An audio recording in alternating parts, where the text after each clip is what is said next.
भारत में ऐसे कई रहस्यमय किले मौजूद हैं जो बाहर से देखने पर तो काफी खूबसूरत लगते हैं, लेकिन वो अपने अंदर कुछ राज समेटे हुए हैं। एक ऐसा ही रहस्यमय किला है बुंदेलखंड प्रांत में, जिसे कालिंजर के किले के नाम से जाना जाता है। आपको जानकर हैरानी होगी कि बुंदेलखंड प्रांत उत्तर प्रदेश और मध्य प्रदेश दोनों राज्यों में बटा हुआ है। इस प्रांत के अंदर आने वाले कुछ जिले उत्तर प्रदेश में पड़ते हैं तो कुछ मध्य प्रदेश में पड़ते हैं। वैसे कालिंजर यूपी के बांदा जिले में स्थित है।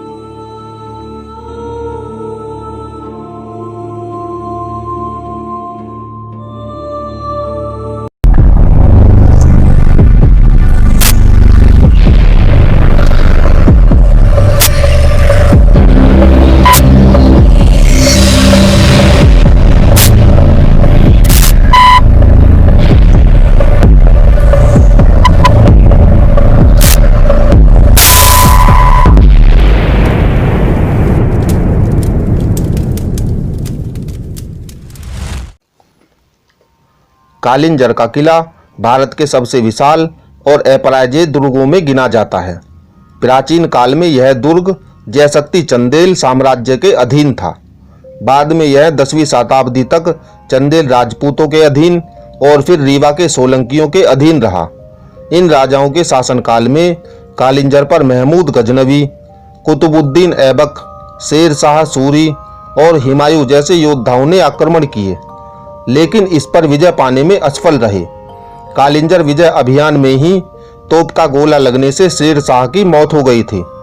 बाद में मुगल बादशाह अकबर ने इस पर अधिकार कर लिया और किले को बीरबल को तोहफे में दे दिया।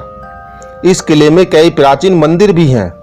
इनमें से कई मंदिर 3वीं से 5वीं सदी यानी गुप्त काल के हैं।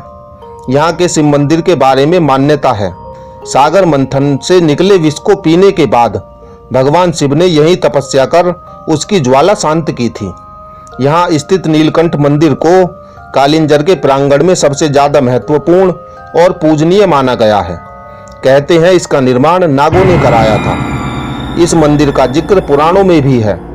इस मंदिर में एक शिवलिंग स्थापित है जिसे बेहद प्राचीनतम माना गया है।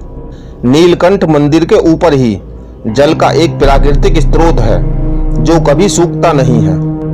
इसी जल से मंदिर में मौजूद शिवलिंग का अभिषेक निरंतर प्राकृतिक तरीके से होता रहता है। वैसे बुंदेलखंड का यह इलाका सूखे के कारण जाना जाता है, लेकिन यहाँ कितना भी सूखा पड़े, यहाँ का जल स्रोत कभी नहीं सूखता है। कहते हैं कि कालिंजर के किले में कई रहस्यमयी छोटी बड़ी गुफाएं भी मौजूद हैं। इन गुफाओं के रास्तों की शुरुआत तो किले से होती है, लेकिन यह कहाँ जाकर खत्म होती है यह कोई नहीं जानता। जमीन से 800 फीट की ऊंची पहाड़ी पर बना कालिंजर का यह किला जितना शांत है उतना ही खौफनाक भी। कहते हैं कि रात होते ही यहाँ एक अजीब सी हलचल पैदा हो जाती है। लोगों का मानना है कि यहाँ मौजूद रानी महल से रात को अक्सर घुंघरूओं की आवाज सुनाई देती है। यही वजह है कि यहाँ दिन के समय तो लोग घूमने के लिए आते हैं, लेकिन रात होने से पहले ही वो यहाँ से निकल जाते हैं। इस किले में प्रवेश के लिए 7 दरवाजे बने हुए हैं और सभी दरवाजे एक दूसरे से बिल्कुल अलग हैं। यहाँ के स्तंभों और दीवारों में कई प्रतिलिपियां बनी हुई हैं।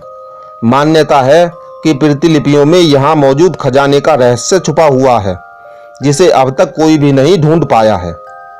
इस किले में सीता सेज नामक एक छोटी सी गुफा है, जहाँ एक पत्थर का पलंग और तकिया रखा हुआ है। माना जाता है कि यह जगह माता सीता की विश्राम स्थली थी। यहीं एक कुंड भी है जिसे सीता कुंड कहा जाता है। किले में बुढ़ा और बुड्ढी नामक 2 ताल हैं, जिसके जल को औषधीय गुणों से भरपूर माना जाता है। मान्यता है कि इनका जल चर्म रोगों के लिए लाभदायक है और इसमें स्नान करने से कुष्ठ रोग भी ठीक हो जाता है।